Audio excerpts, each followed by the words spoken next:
Alors, ce qui caractérise la situation des jeunes en matière d'information, c'est la multiplicité des sources. Donc, il faut quand même dire ça en premier. Et quand on leur demande quelle est la source principale d'information, donc s'ils doivent n'en citer qu'une, on a une majorité, plus de 40% des jeunes qui citent la télévision. Les jeunes, dans cette enquête, ce sont les adolescents de 16 et 17 ans.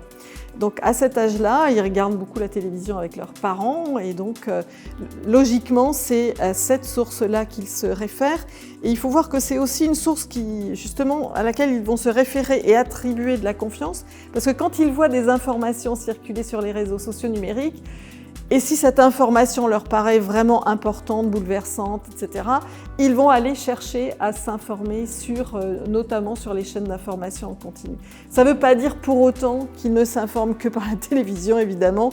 Ils sont plus souvent sur les réseaux sociaux numériques. Et puis, ils ont donc une multiplicité, tout un éventail d'informations.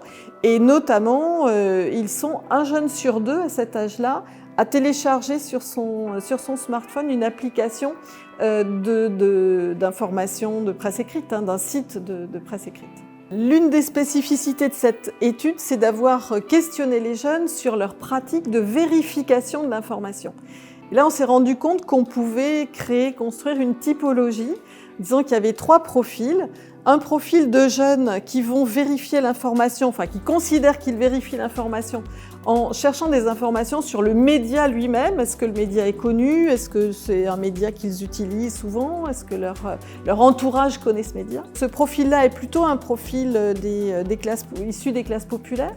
Un deuxième profil qui est important aussi, qui est ceux qui essaient de vérifier le contenu à partir de l'auteur du contenu. Est-ce que l'article est signé? Et donc en essayant de rechercher les caractéristiques formelles du contenu. Et donc ça, c'est plutôt un profil plus répandu, on va dire, dans les milieux favorisés.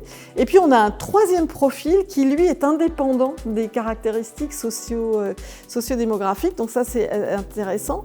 Et c'est celui des jeunes qui vont chercher la cohérence du contenu. Donc on pourrait dire, dans une approche éducation aux médias, c'est l'approche qu'on voudrait favoriser le plus. Et cette approche-là, nous nous sommes rendus compte avec Jean-Marc Meunier qu'elle était liée aux jeunes qui ont l'habitude d'échanger autour de l'information, mais avec des personnes qui ne font pas partie de leur cercle proche, c'est-à-dire qui ne sont pas forcément dans leur famille ou parmi leurs amis, mais qui sont aussi d'autres personnes.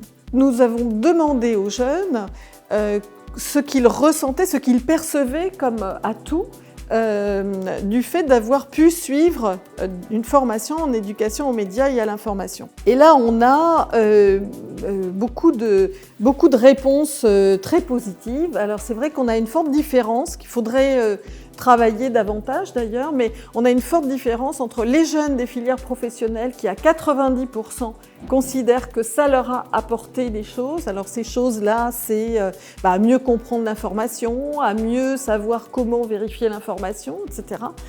Et chez les jeunes des filières générales et technologiques, le pourcentage est un peu plus bas, on est à 61%, mais qui est quand même un pourcentage très positif.